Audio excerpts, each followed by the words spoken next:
بسم اللہ الرحمن الرحیم الرحمن علم القرآن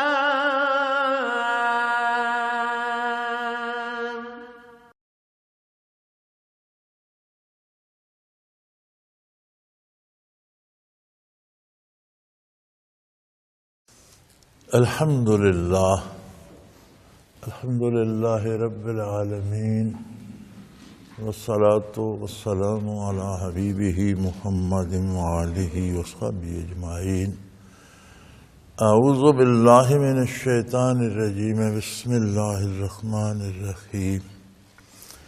ان للمتقین عند ربہم جنات النعیم افنجعل المسلمین کالمجرمین ما لکم کیف تحکمون. اللہم سبحانک لا علم لنا الا ما علمتنا انک انت العلیم الحکیم. مولاي صل وسلم دائما ابدا علی حبیبک خیر الخلق کلہم.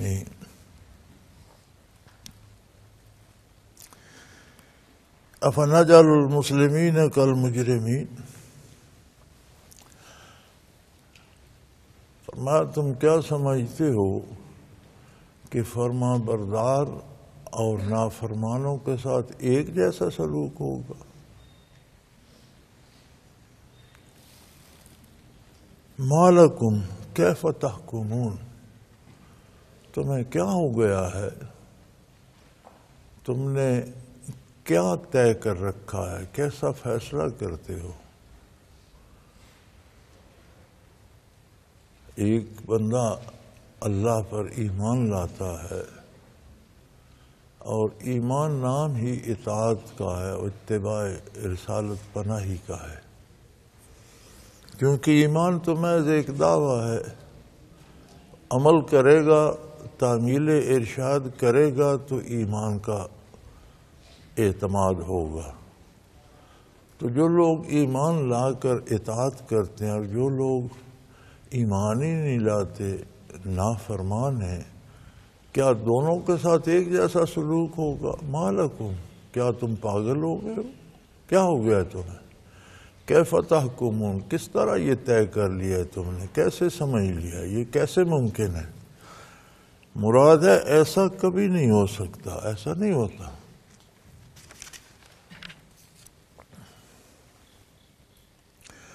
ام لکم کتاب فیہ تدرسون. کیا اس پر تمہارے پاس کوئی نقلی دلیل ہے؟ کوئی ایسی کسی آسمانی کتاب، کسی صحیفے میں؟ چونکہ کسی واقعہ کی وہ گزشتہ ہو، موجودہ ہو یا آئندہ ہو، سب سے مضبوط دلیل خبر صادق ہوتی ہے، سچی بات جو آپ تک پہنچی. اور خبر صادق میں اللہ کی کتابیں اور انبیاء علیہ الصلاۃ والسلام جو لائے اور جو پیغام اللہ کا انبیاء نے پہنچایا وہ انتہائی کمال پر ہے، بہت ہی سچ ہے. تو اگر ایسی کوئی بات کسی آسمانی کتاب میں نازل ہوئی ہے جو تم نے پڑھی ہو تو بتاؤ کون سی کتاب میں ہے، کس نبی نے یہ بات ارشاد فرمائی؟ ان لکم فیہ لما تخیرون.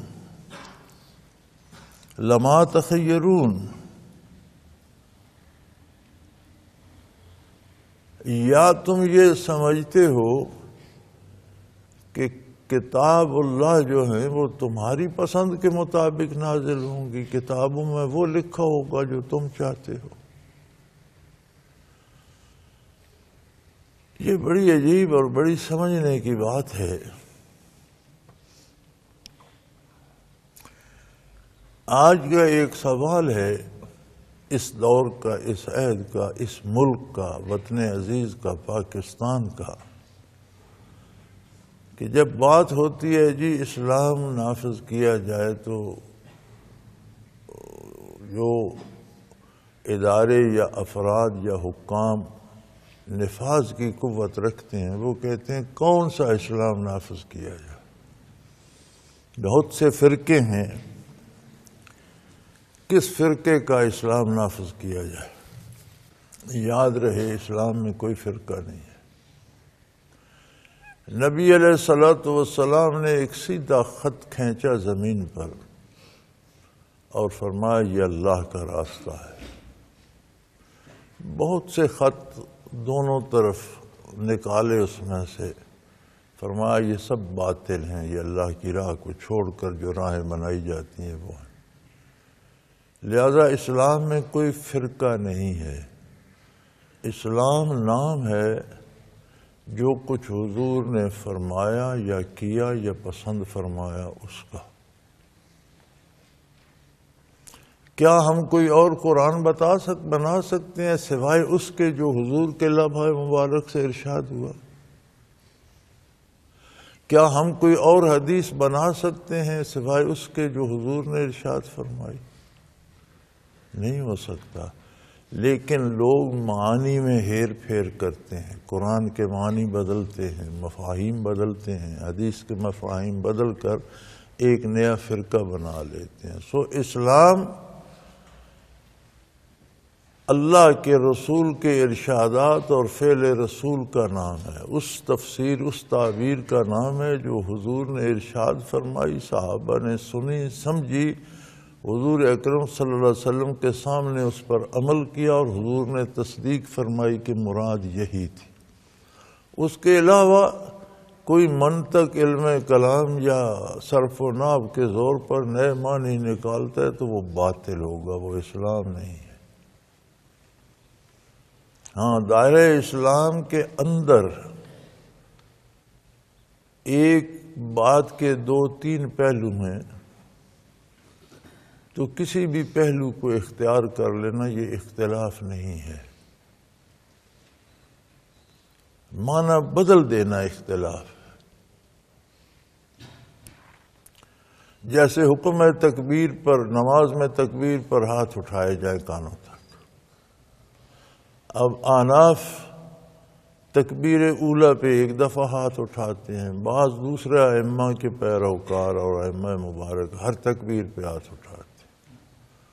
تو یہ دونوں پہلو اس ایک حکم کے ہیں، یہ اختلاف نہیں ہے. اسی ایک حکم کی تعمیل ہوتی ہے. یا آمین بالجہر، کوئی آواز بلند آواز میں آمین کہتا ہے سورۃ فاتحہ جب امام ختم کرتا ہے تو آمین بیت الحرام میں بھی کہی جاتی ہے، لیکن حنفی خاموشی سے کہتے ہیں. تو حکم ہے اس کے بعد آمین کہنے کا. اب دونوں صورتیں اس میں جائز ہیں، اس کے دونوں پہلوؤں پہ عمل ہو گیا، یہ اختلاف نہیں ہے. نظریات اور عقائد میں ہی تبدیلی آ جانا یہ اختلاف ہے. ان لکم فیہ لما تخیرون، کیا اللہ کی کتابوں میں وہ آ جائے گا جو تم چاہتے ہو، یعنی تمہاری پسند کے مطابق بدل جائیں گی. کتاب کا مفہوم تو وہ ہوگا جو اللہ چاہتا ہے، جو اللہ کا رسول چاہتا ہے. وہی اللہ کا رسول صلی اللہ علیہ وسلم چاہتے ہیں جو اللہ چاہتا ہے. ام لکم ایمان علینا بالغۃ الی یوم القیامہ، یا اللہ کریم نے تمہارے سامنے کوئی قسمیں کھا رکھی ہیں جو قیامت تک چلیں گی کہ جو تم چاہو گے وہ ہوگا. ایسی کوئی اللہ نے قسم کھا رکھی ہے، تم سے کوئی وعدہ کر رکھا ہے. قسم سے مراد یقینی اور پکا وعدہ ہوتا ہے. کسی وعدے پر قسم اس لیے دی جاتی ہے کہ اس کو یقینی بنایا جائے. تو تمہارے پاس کوئی اللہ کا ایسا یقینی وعدہ ہے کہ قیامت تک جو تم چاہو گے وہی ہوگا.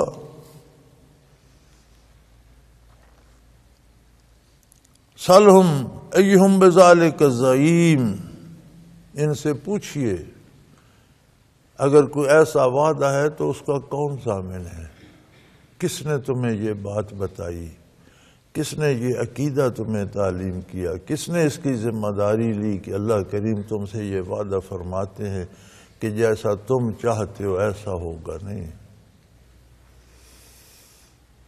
دین نام ہے اپنی خواہشات کو چھوڑ کر احکام الہی اور منشاء رسول صلی اللہ علیہ وسلم کی اطاعت کا۔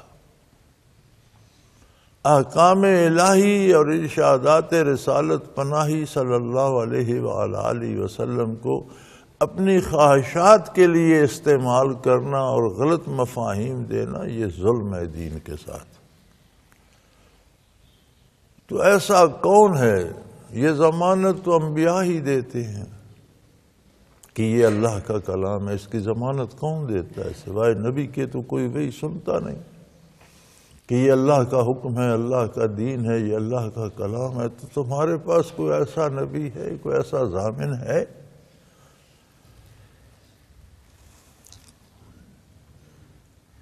ام لہم شرکاء، کیا اللہ کے کوئی اور شریک ہیں اور انہوں نے تم سے وعدہ کیا ہے؟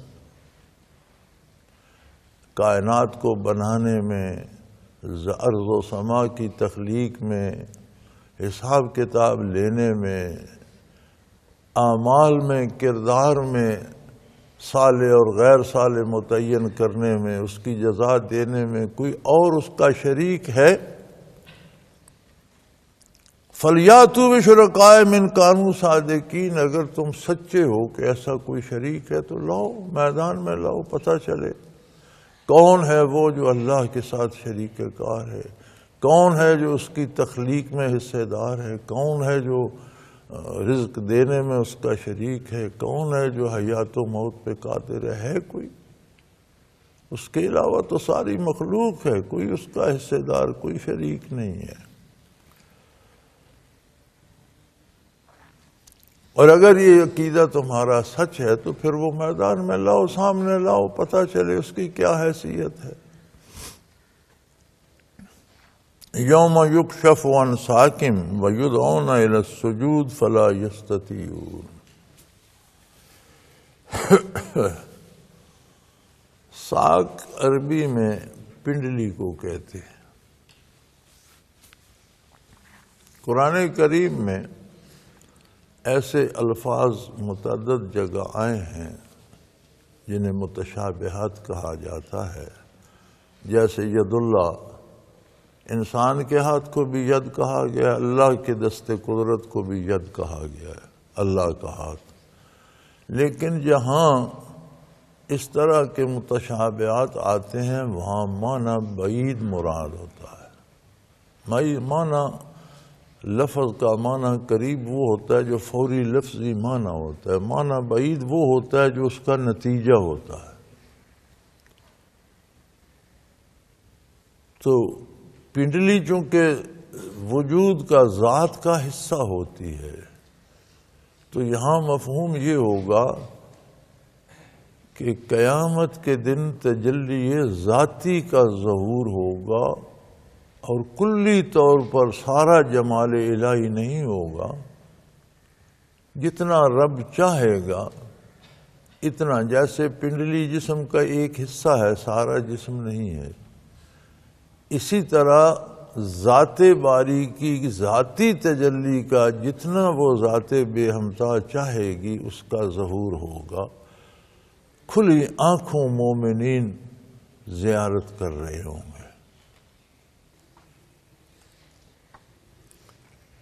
عظمت کا، لذتوں کا یہ عالم ہوگا کہ اہل ایمان دیکھتے ہی سجدوں میں گر جائیں گے، بے خود ہو کر، بے اختیار ہو کر سجدوں میں گر جائیں گے۔ فرمایا یوم یکشف عن ساق، جس دن تجلی ذاتی کا ظہور ہوگا، وَيُدْعَوْنَ إِلَى السُّجُودِ، تو ظہور از خود اس میں ایک کیفیت ہوگی جو دعوت سجدہ دے رہی ہوگی۔ آج تو ہم اہتمام کرتے ہیں نا سجدہ کرنے کا، نماز پڑھنے کا، جب تجلی ذاتی کی زیارت ہوگی تو بے اختیار ایک دعوت ہوگی سجدے کی، اور تمام اہل ایمان سر بسجود ہو جائیں گے۔ فلا یستطیعون، اور کفار و مشرکین اور منکرین کو یہ توفیق نصیب نہیں ہوگی، یہ منہ اٹھائے کھڑے ہوں گے، نہ انہیں تجلیات کی سمجھ آئے گی، نہ وہ نظر آئے گی، نہ کوئی لذت محسوس ہوگی، نہ ان پر کوئی کیفیت وارد ہوگی، یہ سجدے کی انہیں توفیق ہی نصیب نہیں ہوگی۔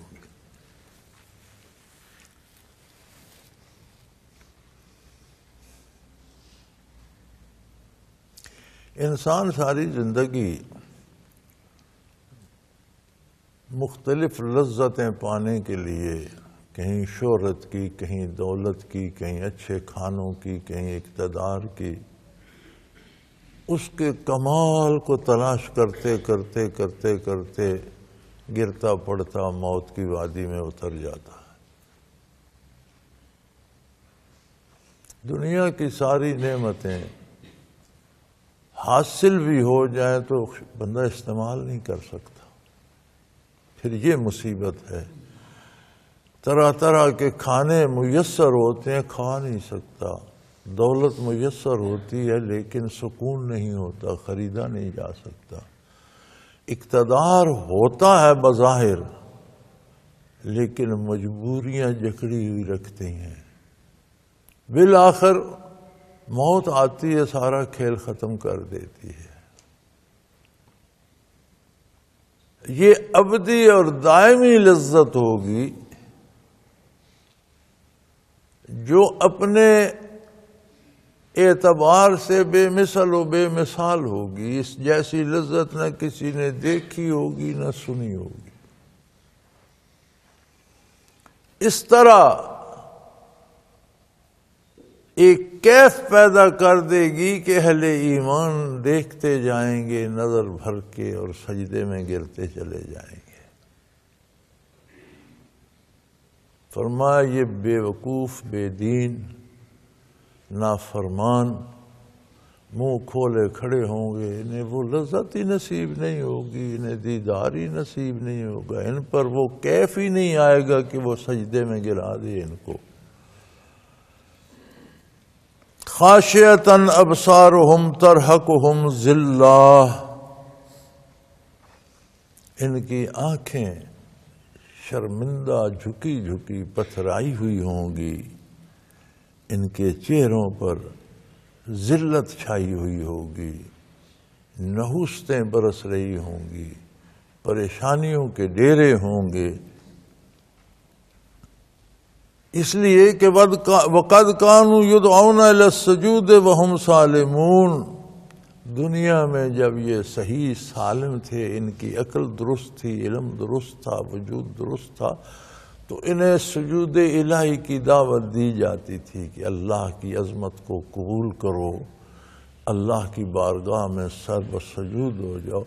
سر بسجود ہونے سے مراد، عبادات سے مراد یہ ہے کہ مکمل اطاعت اختیار کر لی جائے۔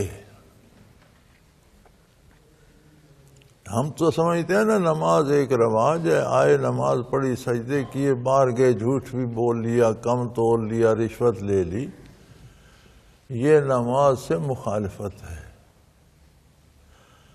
سجدے سے مراد یہ ہے کہ اے اللہ، میں نے آپ کے حکم کو حرف بحرف من و ان تسلیم کر لیا، اب میں ویسا ہی کروں گا جیسا آپ فرماتے ہیں۔ یہی مفہوم قرآن نے بتایا ہے، ان الصلاۃ تنہی عن الفحشاء والمنکر، یقیناً نماز ہر بے حیائی، ہر برائی سے روک دیتی۔ سجدہ ایک وعدہ ہے بارگاہ الہی میں، سارے اختیارات چھوڑ کر، اپنا تکبر، بڑائی، اختیار، ہر شے چھوڑ کر زمین پہ سر رکھ کے بندہ کہتا ہے سبحان رب یا لا، اے میرے اللہ تو ہی اعلیٰ ہے، سب سے بے مثل ہو، میں تیری اطاعت کا وعدہ کرتا ہوں، میں نافرمانی نہیں کروں گا۔ تو نمازیوں کو بھی چاہیے کہ اپنے اس وعدے کا پاس کریں اپنی عملی زندگی میں۔ اور فرمایا جب یہ ہوش میں تھے، ٹھیک ٹھاک تھے، دنیا میں صحت مند تھے، علم و عقل تھا، اور انہیں سجدے کی طرف بلایا جاتا تھا، اس وقت تو یہ سجدہ کرتے نہیں تھے، اس وقت تو نہیں مانتے۔ وہ کہتے تھے دین ایسا ہونا چاہیے جیسا ہم چاہتے ہیں، ہماری خواہشات پر عمل ہونا چاہیے۔ فَذَرْنِي وَمَن يُكَذِّبُ بِهَذَا الْحَدِيثِ، تو اے میرے حبیب، آج معاملہ جنہوں نے میرے احکام کو، میرے کلام کو جھٹلایا، نہ مانا، ان کے اور میرے درمیان ہے، کسی تیسرے کو درمیان آنے کی ضرورت نہیں۔ اب میں جانوں اور یہ، اب میں ان سے نپٹوں گا، اب میں ان کو دیکھوں گا۔ اب ان کی نہ کوئی سفارش کر سکتا ہے، نہ ان کے لیے کوئی طاقت استعمال کر سکتا ہے، نہ کوئی ہیلا کر سکتا ہے۔ یہ بے یار و مددگار ہیں، میرا معاملہ ان کے ساتھ ہے، اب ان سے میں نپٹوں گا۔ سَنَسْتَدْرِجُهُم مِّنْ حَيْثُ لَا يَعْلَمُونَ، ہم ان کو ایسے طریقے سے عذاب دیں گے کہ انہیں سمجھ ہی نہیں آئے گی کہ یہ کیا ہو گیا۔ یہ تباہ ہو جائیں گے، یہ بھسم ہو جائیں گے، یہ جلیں گے جہنم میں، یہ چیخیں گے، یہ تڑپیں گے، انہیں سمجھ نہیں آئے گی کہ کدھر سے کیا ہو رہا ہے۔ دنیا کی زندگی چونکہ پرتو ہے آخرت کا، جس طرح ایک دیوار ایک مستقل حیثیت رکھتی ہے، دھوپ لگے تو وہ ایک سایہ دیتی ہے، وہ سایہ دیوار کے ساتھ ہوتا ہے۔ دائمی اور ابدی زندگی جو ہے یہ سایہ ہے، دنیا کی زندگی چند لمحے اس کا، یہ ڈھلتی دھوپ کے ساتھ ڈھلتا جاتا ہے، اور جب سورج ڈوبتا ہے تو یہ ختم ہو جاتا ہے۔ ہر ایک کی زندگی کا سورج طلوع ہوتا ہے تو نمودار ہو جاتی ہے، غروب ہو جاتا ہے۔ آخرت حقیقت ہے، اخروی زندگی کبھی ختم نہیں ہوگی۔ تو جو وہاں سلوک ہونا ہے اس کے اثرات یہاں بھی آتے ہیں۔ اگر دیوار ٹیڑھی ہے تو سایہ دیوار بھی ٹیڑھا ہوگا، دیوار اونچی ہے تو سایہ بھی لمبا ہوگا، دیوار چھوٹی ہے سایہ بھی چھوٹا ہوگا۔ اسی طرح آخرت کے عذابوں کے اثرات اس دنیا میں بھی آتے ہیں، اور یہاں بھی ایسی مصیبتیں اس طرح سے آ جاتی ہیں جن کو بندے نے سوچا ہی نہیں ہوتا، تو حیران ہو جاتا ہے یہ کیا ہو گیا۔ پھر پتہ ہے کیا کہتے ہیں؟ فلاں نے مجھ پر تعویذ کر دیے، اس نے مجھ پر جادو کر دیا، میری دکان نہیں چلتی، کسی نے میرا رزق باندھ دیا، میری اولاد نہیں ہوتی، کسی نے میری اولاد، میرے بچوں کی شادی نہیں ہوتی، کسی نے کوئی نہیں باندھ سکتا، نہ کسی کا رزق نہ شادی نہ۔ یہ کیا ہے؟ یہ ہمارے کردار کا ایک سایہ دیوار ہے۔ ہر کوئی اپنے آپ پر خود ہی جادو کر رہا ہے۔ جب ہم برائی کرتے ہیں، نافرمانی کرتے ہیں، گناہ کرتے ہیں، ان کے نتائج مرتب ہوتے ہیں تو ہم کہتے ہیں اچانک یہ کیا گیا۔ اچانک تو نہیں، اپنے کردار کو دیکھو، تم نے کیا کیا تھا۔ رشتے لے کر محلات بنائے، اب کہتے ہو گھر میں سکون نہیں ہے۔ سکون اس میں کہاں سے ہوگا؟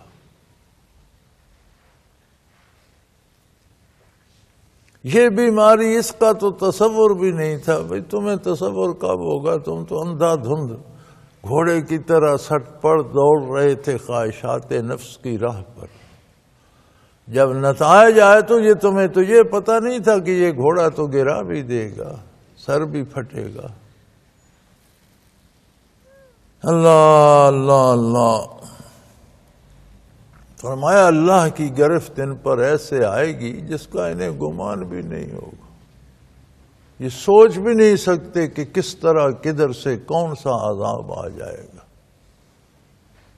اور اس کا عکس ہم دنیاوی زندگی میں دیکھتے ہیں کہ لوگوں کے پاس دولت کے انبار ہوتے ہیں لیکن سکون کا لمحہ نہیں ہوتا۔ غذا اور خوراک کے ڈھیر ہوتے ہیں، کھانا نصیب نہیں ہوتی، بہترین بسترے، خوبصورت کمرے، ہر سہولت، نیند نہیں آتی۔ تو یہ تو ایک ہلکا سا اثر ہے، اس کا ایک سایہ ہے، وہاں حقائق ہوں گے، براہ راست ہوں گے۔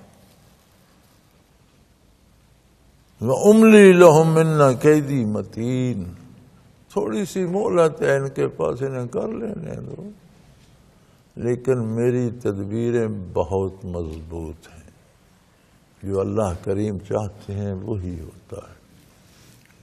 انہوں نے ہر کام، ہر سوچ، ہر فکر، ہر عمل کا ایک نتیجہ مقرر فرما دیا جسے کوئی نہیں بدل سکتا۔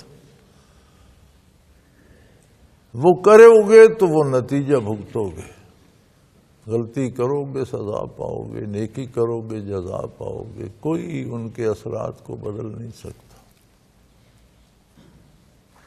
ام تسألہم اجرا فہم من مغرم مثقلون، یا میرے حبیب، دین کی تبلیغ کا، اسلام سکھانے کا، اللہ کے پیغام پہنچانے کا آپ ان سے کوئی معاوضہ طلب کرتے ہیں کہ انہیں بڑا بھاری لگتا ہے؟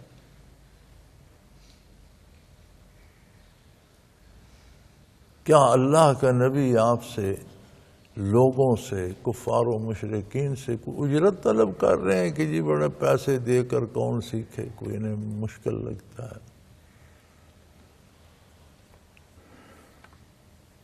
قرآن کریم میں اکثر انبیاء کے ذکر کے ساتھ یہ آیت کریم آئی ہے، وَمَا أَسْأَلُكُمْ عَلَيْهِ مِنْ أَجْرٍ، میں تم سے اس پر کوئی معاوضہ نہیں چاہتا، ان اجری الا علی اللہ، میرا معاوضہ اللہ پر ہے، میں جس کا کام کر رہا ہوں۔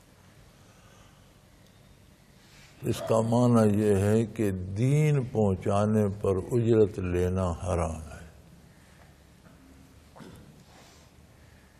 کسی نبی نے اجرت نہیں لی، اور اللہ نے بڑے پیارے اور فخری انداز میں فرمایا کہ میرے حبیب، کیا آپ ان سے کوئی اجرت طلب کرتے ہیں، پیسے لیتے ہیں؟ علماء مدارس سے، خطیب مساجد سے تنخواہ لیتے ہیں، یہ ان کے وقت کی اجرت ہوتی ہے، دین پہنچانے کی اجرت نہیں ہوتی۔ قرآن حدیث پڑھانے کی اجرت نہ کوئی دے سکتا ہے نہ کوئی لے سکتا ہے۔ ایک استاد کو مقید کر دیا جاتا ہے کہ یہی کام تم نے کرنا ہے، تو اس کا وہ وقت ادھر لگ جاتا ہے جو اس نے مزدوری کر کے رزق کمانا تھا، تو اس وقت کی اجرت دی جاتی ہے۔ امام کو پابند کیا جاتا ہے کہ آپ نے 5 نمازیں یہاں پڑھنی ہیں، نماز تو اس پر فرض ہے، نماز کی اجرت کیا لے گا؟ لیکن وہ جہاں وہ پڑھ سکتا ہے، اپنی مزدوری کرے، دکانداری کرے، کاشتکاری کرے، ملازمت کرے، جہاں جائے۔ جب آپ نے پابند کیا کہ آپ نے 5 نمازیں یہاں، تو کہیں اور تو نہیں جا سکتا کام کرنے، لہذا اس وقت کی اجرت دیں گے، نماز کی اجرت نہیں ہے۔ دینی مدارس میں دین پڑھانے کی اجرت نہیں ہے، جو وقت وہاں لگتا ہے یہ اس کی اجرت ہے جو ہم تنخواہ دیتے ہیں۔ ہاں، قوم کے ہمارے ذمے ہے کہ وہ لوگ جو دین کا کام کرتے ہیں اور سارا دنیا کا وقت ادھر لگا دیتے ہیں، یہ ہمیں چاہیے کہ ہم ان کا یہ خیال کریں اور ان کی خدمت کریں اور اپنے رزق میں سے ان کے لیے بھی حصہ نکالیں، تو یہ ہمارے لیے سعادت ہے۔ لیکن اگر انہیں کوئی کچھ بھی ایک پائی بھی نہ دے تو وہ مانگ نہیں سکتے۔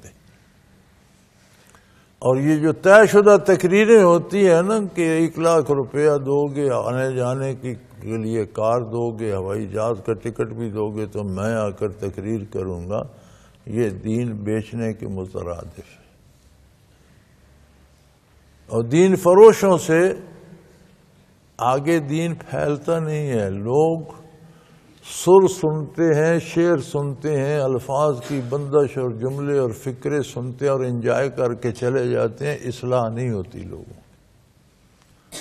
تو آج کل جو رواج ہو گیا ہے کہ ہم دین کے نام پر اجرتیں لے کر، اچھے کھانے کھا کر، اچھی سواریاں لے کر شرطیں لگا کر بیان کرتے ہیں تو لوگ بھی سن کے تالیاں بجا کے چلے جاتے ہیں. کوئی تبدیلی اس سے آتی ہے؟ کچھ نہیں آتی. لہذا دین پر اجرت وہی دے سکتا ہے جس کا دین ہے، بندہ دے ہی نہیں سکتا. اور بندوں سے لینا یہ دین فروشی ہے جو بہت بڑا ظلم ہے. میرے حبیب کیا آپ ان سے کوئی اجرت طلب کرتے ہیں کہ انہیں بڑی بھاری لگتی ہے؟ جی کون پیسے دے اور چٹی بھرے. ام عندہم الغیب فہم یکتبون، یا انہیں علم غیب حاصل ہے، یہ جانتے ہیں، انہوں نے فیصلے کرنے ہیں، انہوں نے لکھنے ہیں، ان کے علم میں ہے. نہ کوئی ان کے پاس ضمانت ہے، نہ کوئی اللہ کا وعدہ ہے، نہ ان کے پاس کوئی ضامن ہے، نہ کسی آسمانی کتاب میں ایسی بات ہے، نہ کسی نبی نے بتائی، نہ دین سیکھنے میں انہیں کوئی اجرت دینی پڑتی ہے، نہ ان کے پاس کوئی غیبی علوم ہے کہ یہ آخرت کے فیصلے جانتے ہیں. تو پھر یہ کس بات پہ اکڑے ہوئے ہیں؟ کیوں اللہ کی اطاعت نہیں کرتے؟ کیوں نبی پر ایمان نہیں لاتے؟ فاصبر لحکم ربک، آپ اگر ساری دنیا بھی اطاعت چھوڑ دے تو آپ اللہ کے حکم پر قائم رہیے. بحوال نبی اہل ایمان کو حکم دیا جا رہا ہے کہ یہ نہ سوچو. بہت سی دینی باتیں ہم سے رہ جاتی ہیں کہ لوگ کیا کہیں گے، معاشرے میں ناک کٹ جائے گی. فرمایا کٹ جانے دو، لوگ بھلا برا کہتے ہیں کہنے دو، اپنے آپ کو اللہ کے نبی کی سنت پر قائم رکھو، دین پر قائم رکھو. ساری دنیا کفر و شرک میں مبتلا ہو جائے، تم اکیلے رہ جاؤ، اکیلے دین پر قائم رہو. مخلوق کو نہ دیکھو، خالق. ہماری ساری عمر گزر جاتی ہے، لوگ کیا کہیں، لوگ پھر نہیں مانتے، لوگ پھر ہمیں برا کہتے. یہ نظریہ ہی باطل ہے کہ لوگ کیا کہیں گے، معاشرہ کیا کہے گا، برادری کیا کہے گی، اہل محلہ کے ہر کام کا فیصلہ وہ کرو. میرا اللہ کیا فرماتا ہے، میرے اللہ کا رسول صلی اللہ علیہ وسلم کیا فرماتے ہیں. وَلَا تَكُنْ كَصَاحِبِ الْحُوتِ إِذْ نَادَىٰ فَهُوَ مَكْظُومٌ، اور حضرت یونس علیہ السلام مچھلی والے نبی کی طرح جلدی نہ کیجیے. حضرت یونس علیہ السلام کا واقعہ گزر چکا. انہوں نے فیصلہ تو رضا الہی میں فرمایا اور حق سمجھ کر اس پر عمل کیا، لیکن آگے گئے تو مچھلی نے نگل لیا. چاہیے یہ تھا کہ جب وحی آ جاتی تو اس پر عمل کرتے. ابھی تو انہیں وحی سے حکم نہیں ہوا تھا قوم کو سے جدا ہونے کا، تو وہ اجتہاد سے، اپنی سمجھ سے، اپنی رائے سے اجتہادی فیصلہ انہوں نے کیا کہ اب یہ نہیں مانیں گے، لہذا مجھے ان سے الگ ہو جانا چاہیے. تو اللہ کریم کو وہ عذاب پسند نہ آئی، اور مچھلی کو حکم دیا، اس نے انہیں نگل لیا. پھر انہوں نے توبہ کی تو مچھلی کو حکم دیا، اس نے باہر اگل دیا کنارے پر آ کر. یہ واقعہ تفسیر میں گزر چکا، اس کی تفصیل میں نہیں جاتے. تو فرمایا یونس علیہ السلام کی طرح جلدی نہ کیجیے. جو حکم ہے، یعنی اپنے واضح احکام کے خلاف کوئی رائے قائم نہ کیجیے، اللہ کے حکم پر جم جائیے. تو جب انہیں مچھلی نے اگل بھی دیا تو پھر وہ بڑے دکھی تھے، مکظوم. قزم کہتے ہیں جب جیسے مشکیزے میں پانی ڈالا جاتا ہے تو مشکیزہ جب بھر جائے تو اس کا منہ باندھ دیتے ہیں، تو بھری ہوئی مشک کو جو باندھ دیا اسے قزم کہتے ہیں. فرمایا دکھ سے ان کا دل بھر گیا تھا، مکظوم، بڑے غمزدہ تھے. لولا ان تدارکہ نعمۃ من ربہ لنبذ بالعراء وہو مذموم، اگر اللہ ان پر احسان نہ فرماتے اور ان کی دستگیری نہ فرماتے تو ایک چٹیل میدان میں ڈال دیے جاتے اور بہت دکھ جھیلتے، بہت مشکل میں پڑ جاتے. وہ تو اللہ کریم تھا، وہ اس کے نبی تھے، انہوں نے معاف فرما دیا، پھر عظمت عطا کی، پھر ان کی نگہداشت کی، کنارے پر ڈال دیے گئے، فوراً وہاں بیلیں اگ گئیں، انہوں نے سایہ بھی کر لیا، ان کا پھل ایسا تھا جس سے ان کی فوراً طاقت بحال ہو گئی، صحت بحال ہو گئی، طاقت بحال ہو گئی، تندرست بھی ہو۔ تو یہ سب اللہ کی مہربانی تھی۔ اگر اللہ کریم دستگیری نہ فرماتے تو اس چٹیل میدان میں لبے دریا کیا کرتے؟ فاجتباہ ربہ، اللہ نے انہیں منتخب کر لیا، اللہ نے انہیں اپنے قریب کر لیا، اللہ کے پیارے بندے تھے۔ اجتہاد صحیح ہو تو 2 گنا اجر ہوتا ہے، غلط بھی ہو جائے تو اس مجتہد کو 1 گنا اجر ملتا ہے، سزا نہیں ملتی، چونکہ وہ خلوص دل سے یہ طے کرتا ہے کہ اس حکم میں یہ فیصلہ ہے۔ لیکن عظمت پیغمبر یہ تھی کہ صحیح اجتہاد پر بھی دنیاوی تکلیف ان پر آئی، ان کی عظمت میں کوئی فرق نہیں ہے۔ فاجتباہ ربہ، اللہ نے انہیں منتخب، ان کی عظمت نبوت میں کوئی فرق نہیں آیا، ان کی شان میں کمی، ایک دنیاوی تکلیف آ گئی اس اجتہاد کے نتیجے میں۔ فاجتباہ ربہ فجعلہ من الصالحین، اللہ نے انہیں پسند کر لیا اور اپنے مقبول و محبوب بندوں میں، انبیاء و صلحاء میں انہیں شامل فرمایا۔ وَإِن يَكَادُ الَّذِينَ كَفَرُوا لَيُزْلِقُونَكَ بِأَبْصَارِهِمْ۔ چلو یہ ایک مسئلہ اور بھی آ گیا، اور یہ آج کل بھی بڑا عام ہے اور لوگ بڑے ڈرتے ہیں، نظر بد کا۔ ایک عجیب انسانی مزاج کا ایک اثر ہوتا ہے، بعض لوگ کسی چیز کو دیکھتے ہیں دوسرے کے پاس ہے، بڑی خوبصورت، بڑی مفید، بڑی لذیذ ہے، ان کے دل میں ایک حسرت پیدا ہوتی ہے کہ اس کے پاس ہے میرے پاس تو نہیں ہے۔ وہ حسرت ان کی نگاہوں سے جھلکتی، وہ جب اس چیز پہ پڑتی ہے تو اسے توڑ دیتی ہے۔ اور یہ فطری طور پر بعض لوگوں میں بہت مضبوط جذبہ ہوتا ہے۔ عرب اسے بطور ہتھیار استعمال کرتے تھے، یعنی جس میں یہ تھوڑا سا جذبہ ہوتا وہ بھوک کاٹتا، تنہائی میں رہتا، اس کو طاقتور کرتا، اور پھر بالارادہ دیکھتے کسی کا خوبصورت اونٹ دیکھتے بڑا خوبصورت ہے، وہ گرتا اور مر جاتا۔ تو انہوں نے ایک فن بنا لیا تھا، اور وہ لوگ مشہور تھے کہ اس کی نظر جو ہے، تو حضور اکرم صلی اللہ علیہ وسلم کی ایذاء کے لیے انہوں نے وہ نظر والے لوگ بھی چنے، اور انہیں کہا کہ تم چلے کاٹو تنہائی میں، خوب پریکٹس کر کے پھر حضور کو دیکھو، اور اس طرح سے انہیں ایذاء پہنچے اور یہ دنیا سے رخصت ہو جائیں۔ ان یکاد الذین کفروا لیزلقونک بابصارہم،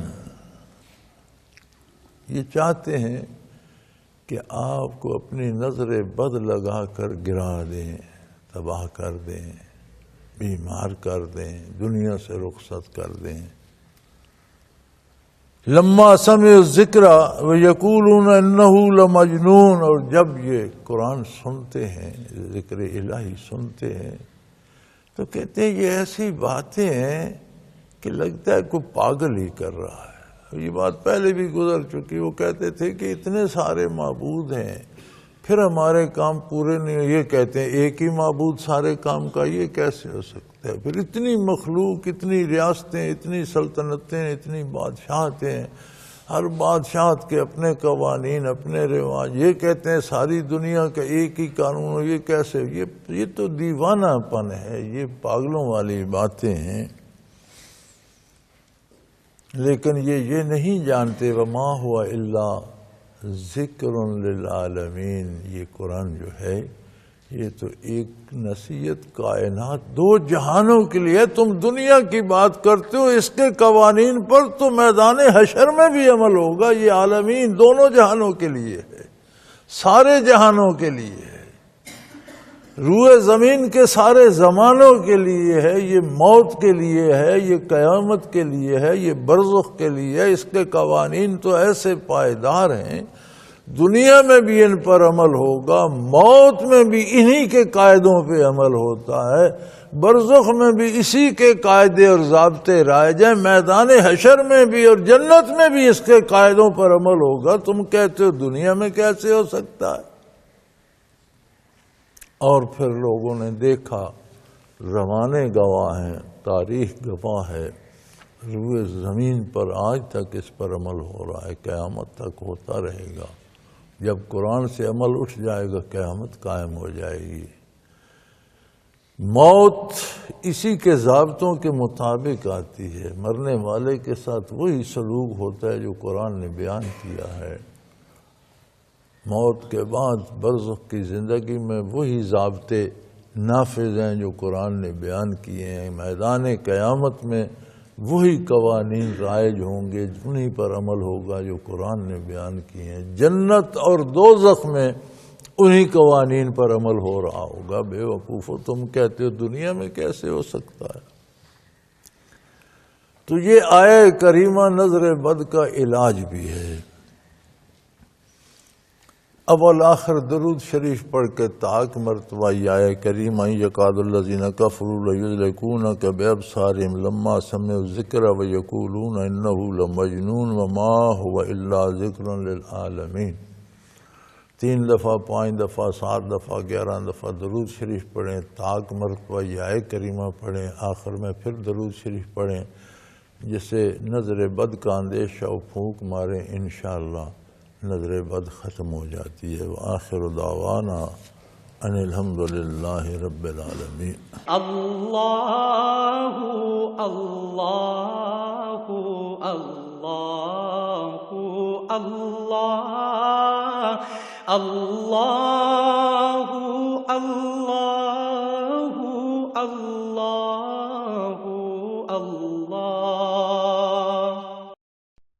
حضرت امیر محمد اکرم آوان مد ظلہ العالی دارالعرفان منارہ ضلع چکوال میں سالہ سال سے قرآن و حدیث کے اوپر خطابات کر رہے ہیں اور سلسلہ نقشبندیہ اویسیہ کے مطابق لوگوں کو ذکر الہی کی تربیت دے رہے ہیں۔ وہ قرآن پاک کی تفسیر ترتیب وار بیان کر رہے ہیں۔ تفسیر قرآن کو وہ موجودہ ملکی اور بین الاقوامی حالات کے مطابق بیان کرتے ہیں۔ موٹر وے سے کلر کہار کے انٹرچینج سے نکلتے ہوئے، کلر کہار کی جھیل سے ہوتے ہوئے، میانی، بوچھال اور نور پور سے گزرتے ہوئے دارالعرفان منارہ پہنچ سکتے ہیں۔ حضرت امیر محمد اکرم آوان نے بچیوں اور بچوں کی دینی اور دنیاوی تعلیم کے لیے سقارہ اکیڈمی کے نام سے ایک درسگاہ بھی قائم کی ہے، جس کا افتتاح ملک پاکستان کے صدر جنرل محمد ضیاء الحق نے اپنے دست مبارک سے کیا تھا۔ وہ تمام احباب جو اسلام کی طلب رکھتے ہیں، ان سے گزارش ہے کہ دارالعرفان منارہ ضلع چکوال میں امیر محمد اکرم آوان صاحب کے خطابات سے مستفید ہوں۔ وہ ہر جمعے کو نماز سے پہلے بیان فرماتے ہیں۔ ہر ماہ کی پہلی اتوار کو ماہانہ اجتماع ہوتا ہے، جس میں آپ خصوصی خطاب فرماتے ہیں اور پاکستان کے چاروں صوبوں سے احباب اس اجتماع میں شرکت کرتے ہیں۔ اس کے علاوہ یہاں سال میں 2 مرکزی اجتماعات بھی ہوتے ہیں، ایک رمضان المبارک میں اعتکاف کا اجتماع اور دوسرا جولائی اور اگست میں 40 دن کا اجتماع ہوتا ہے، جس میں روحانی تربیت کی جاتی ہے۔ اپنا خون سیماب دے کر اتنا ہم کر جائیں گے، نام آقا کا چمن میں پھر رقم کر جائیں گے۔